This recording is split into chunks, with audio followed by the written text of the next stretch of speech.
as you spoke. I wept as those words proceeded out of your mouth. You're right, and I understand your sentiment. I never saw you growing up, but your presence always lingered. Mommy was happy. Her joy, however, was gone. Whenever she was silent, I knew she was thinking of you. Sometimes at night, I would hear her weeping as she prayed for you.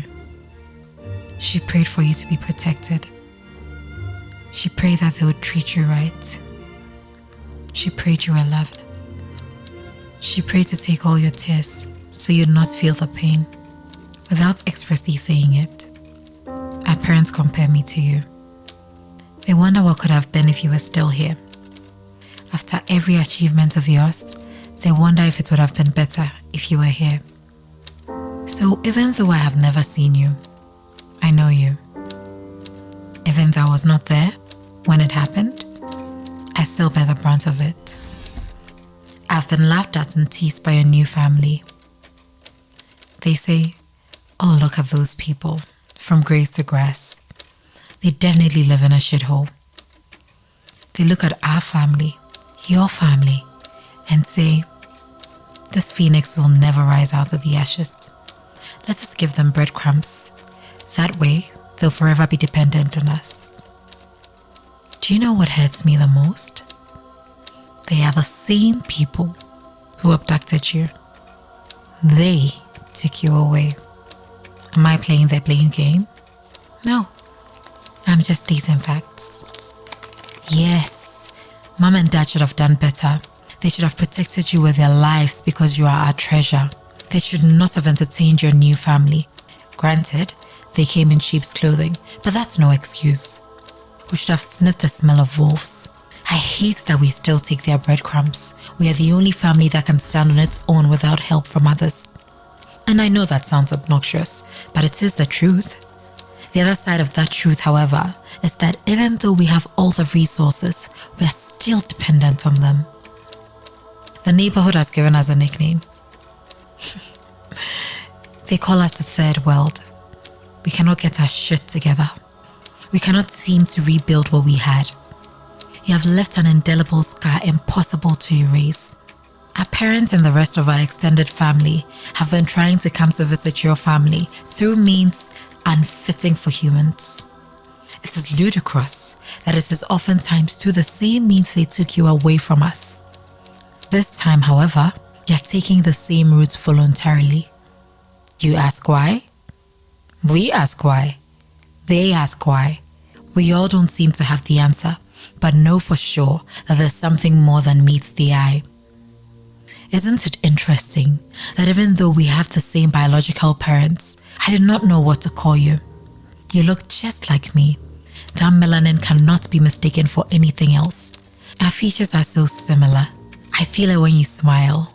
Your wins are my wins. At least, that's how it feels. Even the way you dance reveals your ancestry. You dance to the rhythm of the beat. Only we can do that effortlessly. We are connected.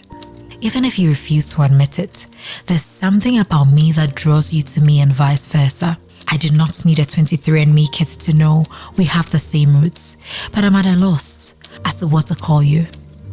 Sibling, friend, or stranger. I have not recovered from it, and neither have you. I am engulfed by brokenness. Something is missing. Something I lost. Something I never knew I needed until it was taken from me, stolen from me. I think about you, you know. I wonder why it happened. How could we allow this to happen? What was my quota? Did I do this to you? Did I allow this to be done to you? My own brother? My own sister? My own family? What could I have done differently? Could we have changed the narrative? Let me be honest with you. Sometimes I get mad at you for allowing yourself to be taken. I get mad at our parents because they did not fight harder. Why didn't they devise a plan and follow you? Why had they, whether sadly or in a grandiose manner, contributed to giving you away? But above all that, I get mad at myself the most. Why? Why was I not taking? I have asked myself this question more times than I am willing to admit. I know it is a silly question. You are probably wondering, how dare you ask that? Do you know what we had to go through? Do you know what we saw? Do you know the PTSD that runs through our veins? Do you know the tears we have shed, the lynching, the disgrace, the shame, the assault? Do you know what it means to be descendants of enslaved men and women? Do you know what it means to be arranged like sardines underneath a ship with no breathing space? Do you know what it feels like to be placed in dungeons where you poop, pee, and have your period all in the same room? Do you know what it feels like not to see the light of day? Do you even know what it feels like to be pitched against each other? Do you have any idea what it means to be disgusted by the color of your skin because of what it connotes to others? Do you know what it means to be part of the minority wherever you go? Do you know what it means for your future to be cut out for you from day one because the system was not created with you in mind? Do you know what it means not to be represented, for your lips, nose, hair, and skin color to be a recipe for unwarranted jokes? I wish I could say I know how it all feels, but no, I cannot. I cannot imagine your predicaments because I have not been in your shoes. They took your name. They took your identity. They took your language. They took your belongingness. And I know I'll never understand what you went through. I cannot begin to fathom what you go through on a daily basis. I cannot put myself in your shoes. I can tell you, however, that being in my shoes is not a field trip either. This is no Wakanda. Something was taken from me too. My vibranium. A part of me. You. Losing you has caused a hole in the center of our hearts that nothing can seem to fill. No matter how hard we try, and trust me, we cannot go back to what and who we used to be before your new family took you. We can go back and forth on who suffers the most and who has been through the most pain. But this is not the Oppression Olympics. How will that help us to heal and connect again? We both know you need to find your roots and be firmly attached to the soil, and I need to find my branches in order to flourish. We cannot do one without the other. We need to be willing to make amends, to heal, and to accept. I need you to know and understand that we are proud of you. You have been through a lot, but you keep pulling through. I know you want nothing to do with me. I heard you say the other day, do not call me African American. I am Black American. I've got nothing to do with Africa. I've never been there. I've never eaten their meals. I do not know the culture. There's nothing that makes me half African. I wept as you spoke. I wept as those words proceeded out of your mouth. You're right, and I understand you. There's nothing I can say that will appease you. But I am sorry. I truly am. I wish this had never happened. I wish we had remained as we were. Our own culture, our own names, our own traditions, our own way of life. I wish we were basking in our own perfect imperfections.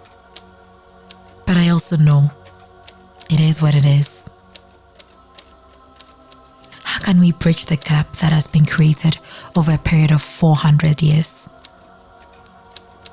I believe it starts when we both open our arms wide. Come back home and claim your birthright. You do not have to stay, but just come and connect to your roots. I know all your emotions will come running back to you. The sadness, the hate, the anguish, the anxiety. And when it does surface, feel it all. Do not try to stop it. Feel it all. Take it all in and release it. I'll be right here, standing by your side. You have shoulders to cry on now. Shoulders that look like yours. Shoulders that are willing to carry the weight, willing to admit their wrongs, willing to accept you just as you are. Everyone grieves differently. If you're ready to let go, so am I. If you're not ready, that's okay. I'm still here, ready and willing to listen to you. My doors will always be wide open. You are and will always be one of us.